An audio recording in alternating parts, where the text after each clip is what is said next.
Ladies and gentlemen, today I'm going to channel my inner Wendigoon and discuss the best stories about spies in the Bible. Note, this is not the sneaky Frenchmen we're used to, but like actual historical spies.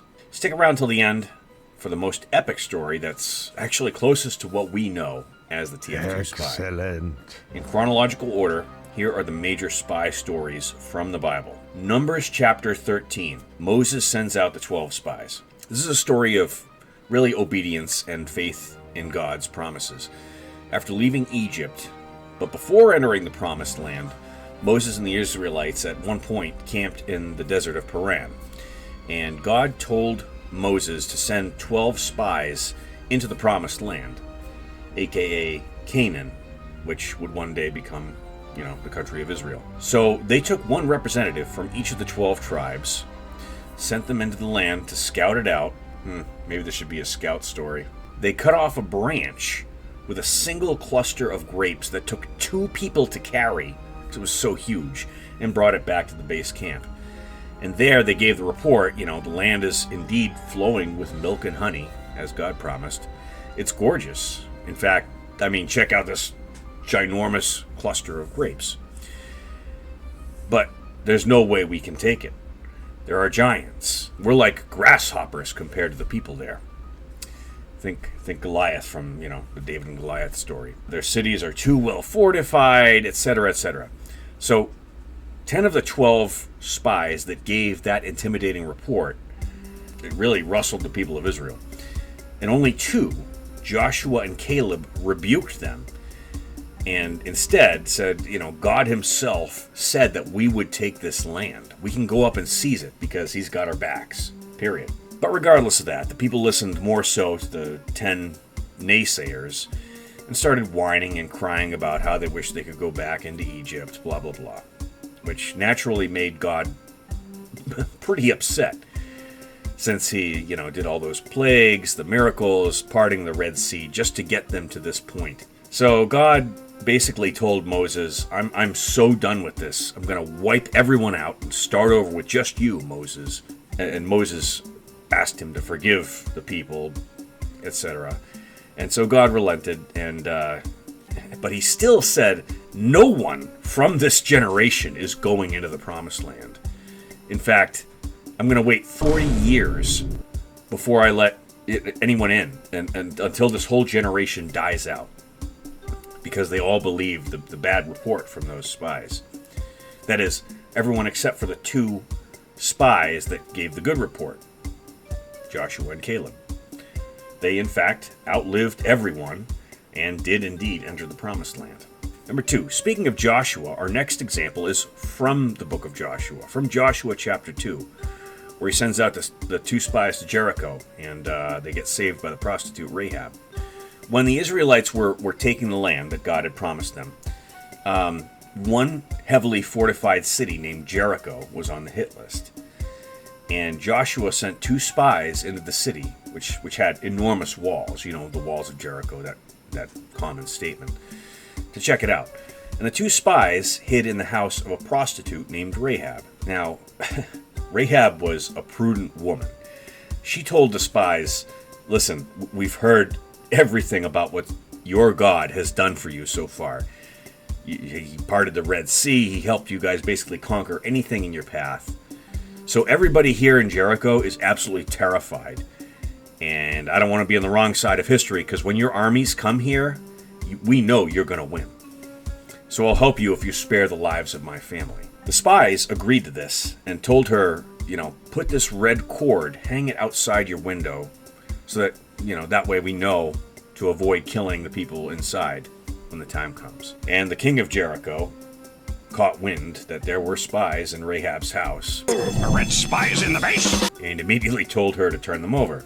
Instead, she let them down from a rope out of her window, since she was on the wall of the city, and basically responded to the king like, oh, those spies? Those were spies? Really? I think they went that way. I don't know. I think they went that way. So, again, the walls of Jericho story, you know what happens next. Joshua meets a captain of the angelic guard and proceeds to march around the city over the course of several days until finally they march around it on the last day 7 times. Everybody shouts at once. They blow the ram's horns and the walls collapse, except for Rahab's place. And she is rescued and taken in by the Israelites. And, the funny part of this story is that Rahab actually became part of the lineage of the kings of Judah after that time. Rahab went on to give birth to Boaz, who is the same Boaz as like the husband of Ruth in the book of Ruth, whose son was Obed, whose son was Jesse, whose son was King David himself. And then go on further down the line, several generations, and you find Mathan, the father of Jacob, and Jacob, the father of Joseph. Yes, that Joseph, as in Joseph and Mary, aka the surrogate father of Jesus himself, which is why Jesus had to come from the lineage of Judah as the Lion of Judah. Makes sense. Crazy, huh? Speaking of Jesus, let's move on to our only New Testament example, and after that I'll finish up with what I think is the coolest one. This is in Luke chapter 20, but it's also in Matthew chapter 22 and Mark chapter 12, where the Pharisees send spies to try to entrap Jesus. Time for a fail stab, if you ever saw one. Okay? It's common knowledge that the religious leaders of the time hated Jesus. He crapped all over their endless rules and regulations because they missed the whole point of what God was asking of them. So at one point, the chief priests and Pharisees sent spies into Jesus' following, because he had tons of followers besides the 12 apostles. They sent spies into the followers to try to catch him in some sort of scandal so they could either discredit him or get him arrested for sedition. Not unlike the sound clips or old tweets that today can ruin certain people's lives, or various Discord wars, sending spies into each other's discords. Anyways, these spies tried to corner Jesus by asking him, well, teacher, you're so good. Everything you say is awesome. Quick question, though. Is it right that we should pay taxes to Rome? So, with this, they wanted to force him to either bend the knee to the Roman occupation, which would make him lose followers and kind of discredit his messianic stance, or even better, outright force him to say, no, you shouldn't pay taxes to Caesar. At which point, they could have him arrested for tax evasion and encouraging that sedition. But the scripture says Jesus saw through their disguise, probably by Elmer's hook hacks, and asked for someone to give him a denarius, the common coin of the time. So he held up the coin and said to them, tell me, whose image is engraved on this coin? And they said, Caesar's. So he said, then render unto Caesar what is Caesar's, and render unto God what is God's.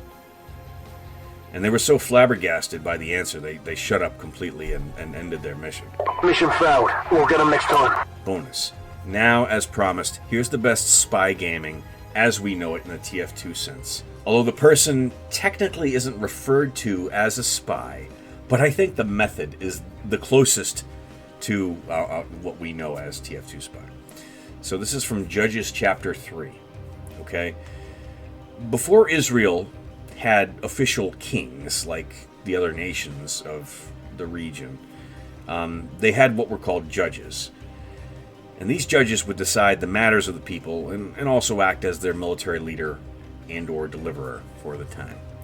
And Israel went through this vicious cycle of committing egregious sins, worshiping idols, worshiping other gods, and until the point where God got mad enough, he would just let another outside force come in and conquer them and dominate them. And eventually they'd realize their mistake, and they would repent, and they would cry out for deliverance. And so he would send a new judge to deliver them, and everything would be hunky-dory for a while, and then they started slipping, and eventually back to their old ways, rinse and repeat. This happened several cycles of time. Anywho, in this case, a guy named Ehud was the judge of Israel. Ehud was a left-handed guy from the tribe of Benjamin, which a lot of the Benjaminites were known for. And the oppressor in this case was Moab. So the Moabites had been oppressing Israel hard, making them send tributes every so often to their king. And their king was named Eglon. Fat dude. Fatty, fat. So finally Ehud had enough, and he pulled off what I consider the best face stab in history. He had a special sword made that was around 18 inches long, say a cubit, 18 inches. And he had it strapped to his inner right thigh under all his clothes. So he couldn't be found via a pat-down, I guess. And he went to King Eglon, the fat guy, king of the Moabites, to present the customary tribute, as he'd done many times before. And then, this time, he sent away his men who carried the tribute over, and told the fat King Eglon, Your Majesty, I have a secret message for you. And because he'd done this so many times, it was kind of like, there's nothing sussy about this. It's cool. So the king sent away all his guards, and they were just left alone, Ehud and Eglon, to chat for a while. And at one point, Ehud said, I have a message for you from God. And Eglon couldn't even ask what it was before Ehud whipped out his sword from his thigh and stabbed Eglon in the belly. And no joke, King Eglon was so fat, the sword literally sunk into his entire body, entirely into his body. And it says the fat even closed in around the hilt of the blade, which is pretty awesome. And then what does Ehud do? Does he hit his dead ringer? No. He nonchalantly walks out, locks the door behind him. Last one alive, lock the door! And as soon as he gets out of the city limits, he just bolts. Meanwhile, Eglon's guards are sitting there thinking the king must be relieving himself or something in his upper chamber there. And by the time they actually force their way in to see he's dead, Ehud is long gone. And then Ehud rallies all the troops of Israel, shouting that the Moabite king is dead, blah, blah, blah, and they strike down Moab hard. And they finally have peace for another 80 years or so. Again, most epic face stab ever. So thanks guys for watching. Let me know if there's anything else you want to hear about, biblically speaking.